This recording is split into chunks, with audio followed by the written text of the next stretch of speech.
Kako ostvariti svoje ciljeve i želje? Pa evo, kao zaposlenik uvijek ćete biti ograničeni prihodom.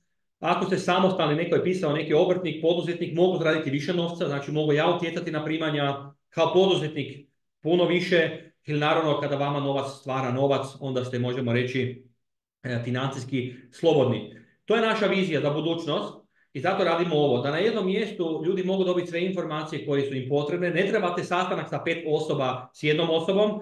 I evo, vi sad 180 koji me pratite, prvih 20 koji se jave imati će sastanak sa mnom.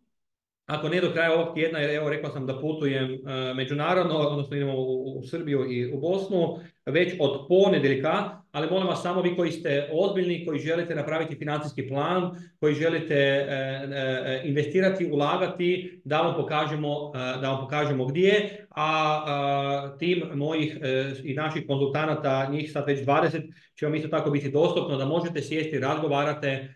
Evo, vi koji se javljate za konsultacije, prijavite se na link, napišite što vas interesira, financijski plan, povećanje prihoda.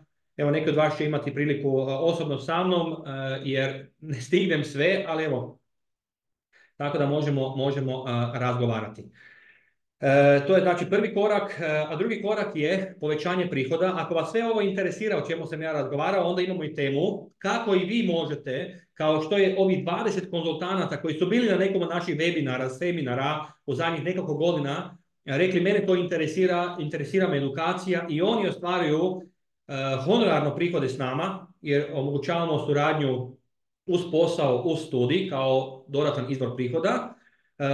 I evo, Ivica, ispričavam se samo, slali ste link za prijavu na sastanak? da, slao sam u chat na stavljen. Nismo dobili, nije niko, ne vidi se. Ok, aha, vidim, ok, evo ga, pardon, hvala. Evo ga. Samo mi se prijavite na sastanak jer sad ovdje u chatu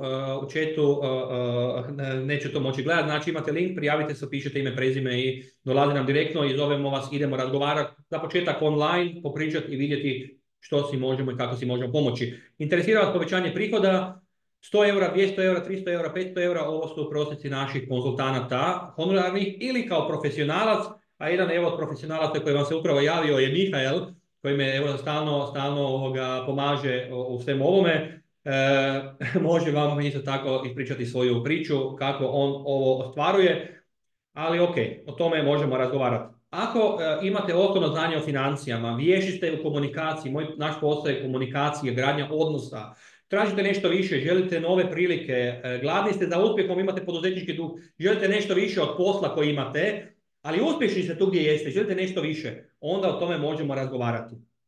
I želite učiti kontinuirano i raditi na sebi. Dobit ćete kompletnu podršku od nas, licenciranje, certificiranje i edukaciju ne naplaćujemo. Znači mi investiramo u ljude i zapravo da, imamo potrebu za 20 konzultanata do kraja ove godine, novih 20 konzultanata. Tako da evo, ako neko vidi priliku da se educira, da ostvaruje prihode, pomaže ljudima s ovim znanjima. Ja sam prvo pomogao sebe, sam prvo naučio, pa sam pomogao svojim roditeljima, ljudima oko sebe i evo već to 19 godina traje. Ako ste vi tako i u Hrvatskoj, i u Bosni, i u Srbiji, možemo o tome razgovarati pa ćemo evo napraviti sastanak. Tako da evo, vrijeme je za akciju. Što ste odlučili? Napraviti plan za budućnost, pobrinuti se za sebe, pobrinuti se za svoju obitelj, prijavite se za individualne konzultacije, poklon, 30 minuta, idemo vidjeti što možemo napraviti i ako vas interesira povećanje prihoda, napišite nam tamo i idemo o tome razgovarati. Ako je odluka da ništa ne mijenjate, opet je odluka, živimo dalje i ništa drugo neće biti.